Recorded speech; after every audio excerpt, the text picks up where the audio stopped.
دادستانی بلاروس استرداد فرهاد آدینایف را به تاجیکستان رد کرد. امروز 5 نوامبر دادستانی کل بلاروس قرار کرد درخواست جانب تاجیکستان آید به استرداد فرهاد آدینایف، فعال سیاسی و رهبر سابق شبکه تلویزیونی ساتیوی رد کرده شود. در این باره سازمان بلاروسی حقوق بشر هیومن کنستانت خبر داد. سازمان هیومن کنستانت با برابر اظهار تشکر به تمام سازمان‌ها و فعالان جمعیتی که در قضیه فرهاد آدینایف بی‌طرف نبودند، نوشت که ما خیلی امید می‌بندیم که فرهاد دوام یک شبانه روز دیگر از بازداشتگاه شهر گرادنا آزاد می‌گردد و به استرداد مجبوری روبرو نمی‌شود، چنانکه که پرویز ترسونوف آزاد شده بود. ما به بی‌خطری کاملی فرهاد آدینایف در صورت استردادش به روسیه نیز باور نداریم.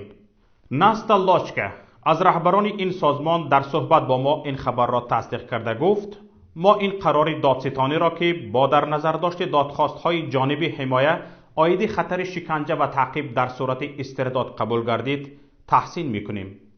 ناستا لاچکا میگوید حالا فرهاد آدینایف در بازداشت است و فردا آزاد خواهد شد. از آنکه فرهاد آدینایف شهروندی روسیه را نیز دارد، احتمال استردادش به روسیه نیز وجود دارد. بنابر آنها کوشش دارند که به مقامات بلاروس فهمانند که سیاست روسیه در فرستادن فعالان سیاسی به تاجیکستان را به اینابت گیرد و فرهاد آدینایف را به کشور سوم فرستاند. Ну, сейчас ситуация вообще такая, что вот сегодня Генеральная прокуратура приняла решение отказать в выдаче в Таджикистан по запросу Таджикистана, но при этом как бы мы пока немножко опасаемся, что будет происходить дальше, потому что по предыдущему нашему опыту, даже если Беларусь отказывает в экстрадиции, они часто все равно человека задерживают, начинают процедуру принудительной высылки, и высылка может происходить в страну происхождения или в страну, откуда человек приехал. В его случае то это будет Россия.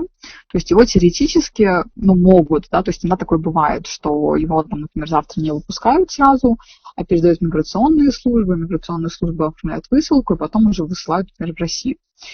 Нам кажется, что, то есть мы не уверены в полной безопасности его в России, несмотря на то, что у него есть российское гражданство. Как бы я знаю, что есть истории, когда в том числе в России избирают гражданство, и человека передают в Таджикистан, то есть наши коллеги в России, это мнение адвоката, который работает с гражданским содействием, с профильной организацией, они считают, что есть большая опасность Фарходу в случае его принудительной высылки в Россию. Поэтому сейчас мы очень ждем, что будет происходить. Завтра с 9 до 12 либо его выпускают в СИЗО просто, и он сам уезжает куда хочет, либо его все-таки там задерживают для высылки. То есть, но мы это будем понимать только завтра до обеда. در همین حال حامی حقوق بشر نادژدا اتایوا در یک صحبت کتبی به پیام گفت که دادستانی کل بلاروس استرداد آدینایف را تنها به تاجیکستان رد کرده است و خطر استردادش به روسیه تا برآمدنش از بلاروس هنوز باقی میماند.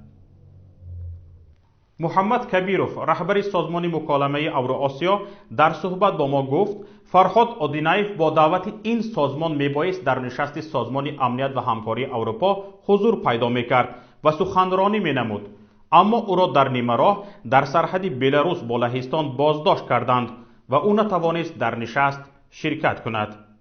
باید گفت بعد بازداشت فرهاد آدینایف 11 سازمان معرفی بین المللی با انتشار بیانیه از حکومت بلاروس طلب کرده بودند که نباید فعال سیاسی فرهاد آدینایف به تاجیکستان استرداد شود و یا با هر راه دیگری به بازگشت مجبوری او به تاجیکستان مساعدت نمایند.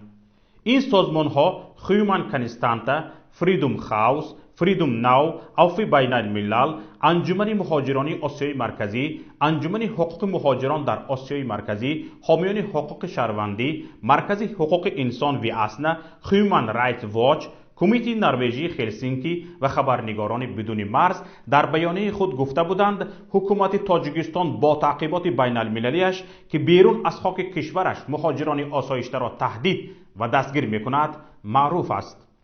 طبق اطلاع سازمان هیومن کنستانت، مقامات تاجیکستان آدینایف را در قطار دیگر جنایت ها به دعوت عمومی برای به عمل برآوردن فعالیت اکستریمیستی ماده 307 قسم 1 کودکس جنایتی جمهوری تاجیکستان و تشکیل اتحاد اکستریمیستی ماده 307 قسم 2 کودکس جنایتی جمهوری تاجیکستان نیز گناهکار می‌دانند.